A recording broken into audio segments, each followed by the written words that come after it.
हिंदी की तैयारी के लिए चैनल को सब्सक्राइब करें और नई वीडियोज की जानकारी भी आपको मिलती रहे, इसके लिए घंटी भी दबाएं।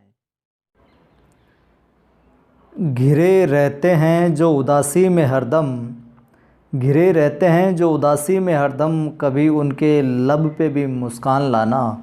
नमस्कार दोस्तों, स्वागत है आपका एक बार फिर से आरपीएससी फर्स्ट ग्रेड 2019 हेतु शिक्षा मनोविज्ञान एवं शिक्षा शास्त्र की जो हम सीरीज चला रहे हैं उसके भाग 11 के अंदर। मैं हूं आपका दोस्त आदि गणेश। वीडियो अच्छा लगे तो ज़्यादा से ज़्यादा शेयर करें, लाइक करें और अपनी अमूल्य राय भी देवें। चलिए शुरुआत करते हैं प्रश्नों की। पहला प्रश्न है तथ्यात्मक रूप में कि मानसिक विकास 15 से 20 वर्ष आयु काल में अपनी उच्चतम सीमा पर पहुंच जाता है। वुडवर्थ कहते हैं कि जो मानसिक विकास है वो 15 से लेकर 20 वर्ष की आयु तक अपनी उच्चतम सीमा पर पहुंच जाता है। वुडवर्थ कहते हैं ये। जन्म के समय शिशु का मस्तिष्क कोरे कागज़ के समान होता है जिस पर वो अनुभव लिखता है। ये कहते हैं जॉन लॉक, यानी कि अपने अनुभवों को लॉक करता है उसके ऊपर वो। तो इस तरीके से आप याद रख सकते हो। तीसरा प्रश्न है, जब बालक लगभग 6 वर्ष का होता है तब उसकी मानसिक योग्यताओं का लगभग पूर्ण विकास हो जाता है। ये कहते हैं क्रो एवं क्रो कहते हैं कि जब बालक 6 वर्ष का हो जाता है तो उसकी मानसिक जो योग्यताएं उनका लगभग पूर्ण विकास हो जाता है।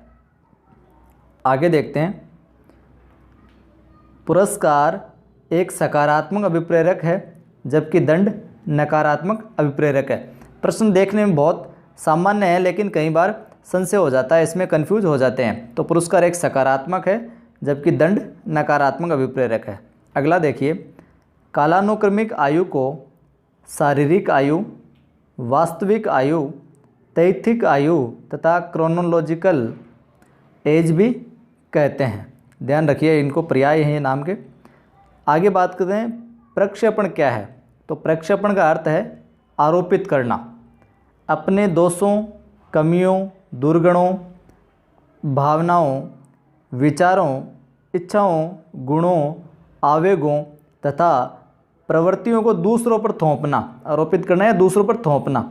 जैसे कि हम उदाहरण के रूप में देखें कि प्रक्षेपण क्या है, तो एक कोई विद्यार्थी है वो परीक्षा में फेल हो जाता है, तब उसका दोष सारा का सारा अध्यापक पर मढ़ देता है कि गुरुजी की वजह से मैं तो फेल हुआ हूँ, गुरुजी ने पढ़ाया नहीं, वो कि नहीं किया। तो अपना जो दोष है वो दूसरों पर आरोपित कर देना, दूसरों पर थोप देना ही क्या है, प्रक्षेपण है। अगला देखिए, जब कोई व्यक्ति सामान्य व्यवहार से हटकर असामान्य व्यवहार करने लगता है तो उसे कुसमायोजित व्यक्ति कहते हैं। और कुसमायोजित व्यक्ति मानसिक द्वंद्व, भग्नाशा तथा तनाव से ग्रस्त होते हैं। ये ध्यान रखिएगा कि जो कुसमायोजित व्यक्ति है वो मानसिक द्वंद्व, भग्नाशा, तनाव आदि से ग्रस्त मिलेंगे।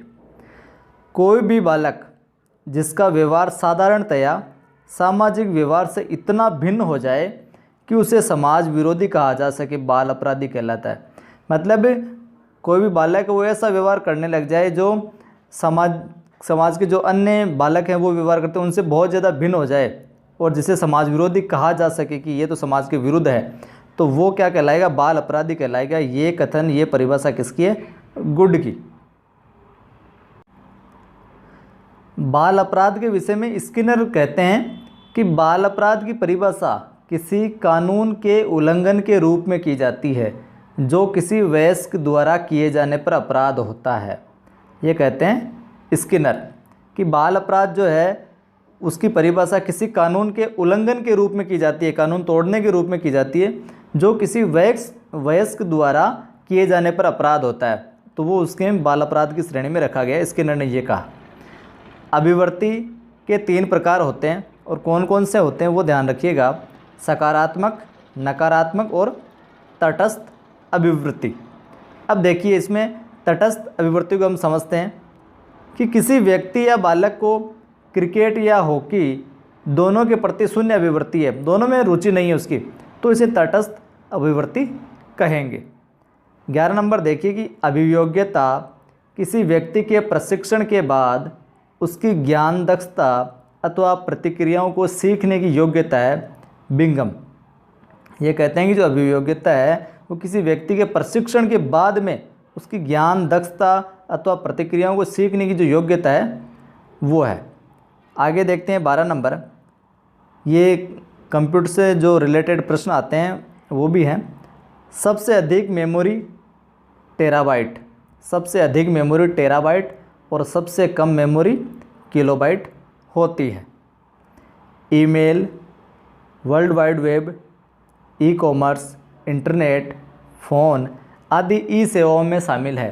पूछा जा सकता है परीक्षा में प्रश्न कि निम्न में से ई सेवाओं में शामिल नहीं है या निम्न में से ई सेवाओं में शामिल है। तो ध्यान रखिएगा, email, world wide web, e commerce, internet, phone आदि ई सेवाओं में शामिल है। वही हम बात करेंगे ई कॉमर्स है क्या। तो ई कॉमर्स इसमें क्या होता है कि इंटरनेट द्वारा जो उद्योग व्यापार आदि की जाती है, जो सुविधा होती है वो ई कॉमर्स के अंतर्गत आती है। तो शुक्रिया दोस्तों, वीडियो अच्छा लगे तो लाइक करें, कमेंट करें और ज़्यादा से ज़्यादा शेयर करें।